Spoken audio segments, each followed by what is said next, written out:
ADAMARK Ogbole. I'm a mother.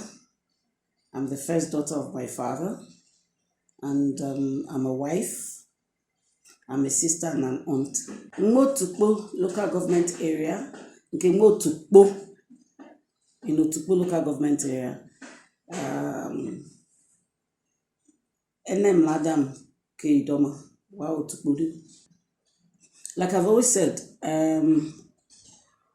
I'm the first daughter in my father's house after 3 boys. And growing up, I was brought up to understand that I could be anything I wanted to be. And I didn't think that being a girl was a problem until I grew up to discover that people, you go to some places, they say girls don't do this, girls don't climb, girls don't do that. Growing up, that wasn't my case. So I discovered that, and for me, my growing up was different. And I felt that was an opportunity many girls would love to have, growing up not believing that your sex is a minus. So when I got the opportunity, I decided to start ADAMARK Foundation for Girls, where I could encourage young girls to be who they were born to be without having their sex being used against them. So I think basically that was it, trying to encourage girls to be themselves and be the best that they can be in their lives. That's basically what started the foundation for me. And I had great opportunities growing up, and those are opportunities I would like to give to every young girl out there. So you see, the thing about family is that family is a very small unit, and people's perception outside is different from what is seen within the family. For a lot of you, he may be former Senate President, Senator, retired Brigadier General and all that, but to me, he's my brother. So growing up for us we are a very close-knit family. We're a very small unit also. And for us, we're very close. So for us, it was, I don't know what happens in other families, but in my family, I know that we are very close together, and we are free to, we believe, we trust, and we love one another, and we use that as a benchmark for assessing how we also build our individual families as we're growing up. So for me, he's my brother, he's my father.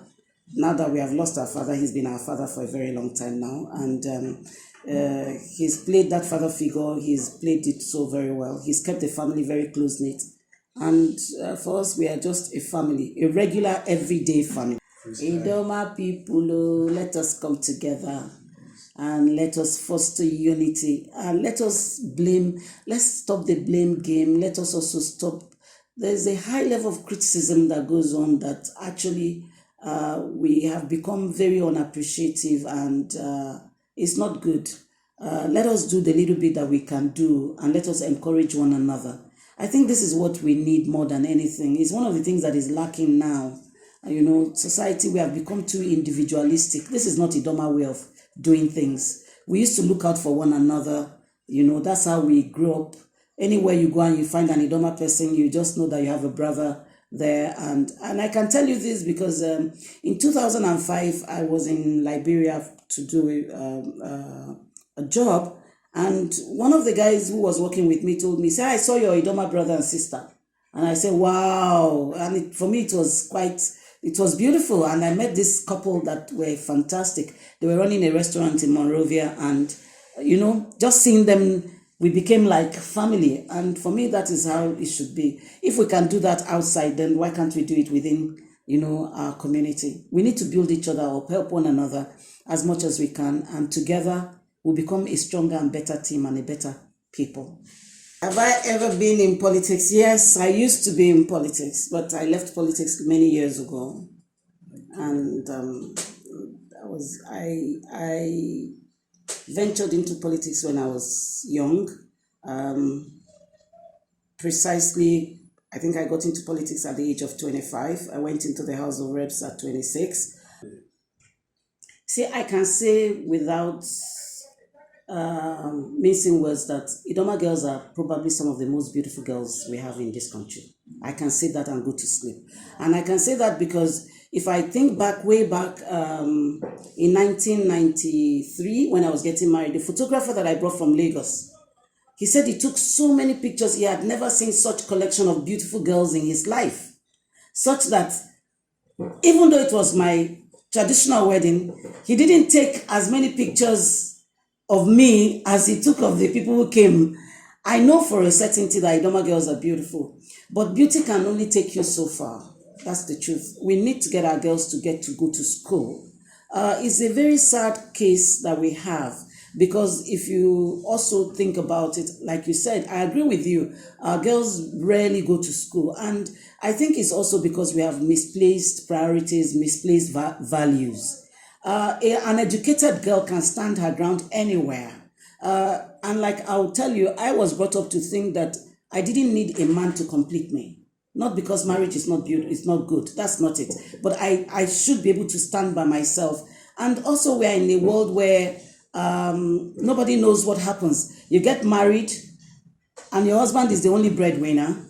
That marriage is going to suffer a little bit, because even in Idoma, they said that isn't it? So when it comes from the different sources, multiple streams of income that we talk about, helps the family and helps the standard of the family. So when a woman is educated, first her children are going to be better educated. She's going to be there to help them with their homeworks, their lessons. She's going to be there to encourage them.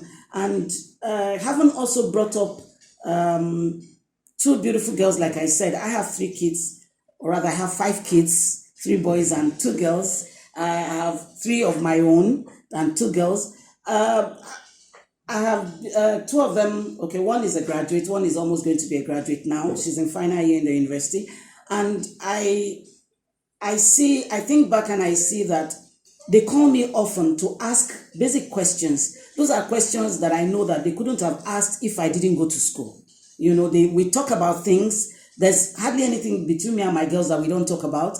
And when we talk about these things, I always ponder afterwards that, but if I didn't go to school, how would I have been able to cope with these girls? It means that a big chunk of their life would have been missing. And it would be difficult for me to share my experiences with them and for them to learn from me, because like we keep saying, experience is the best teacher, but it's a very painful teacher. And in Idoma, they said that if I go through a door and I hit my head on the lintel, if you are passing through that same door following me, you should learn to bend your head, right? So if I've gone through certain things in life and I've seen some things, I expect that my children should be better off than me. So those things, having an educated mother is very important. And we need to keep encouraging our girls to go to school. They haven't, many of the girls are yet to see the value in education. And it's very sad, because the world is moving, and it will be sad that in another 10, 15 years, we still have young girls bringing babies to the world and then they themselves are uneducated. I think that would be really very sad.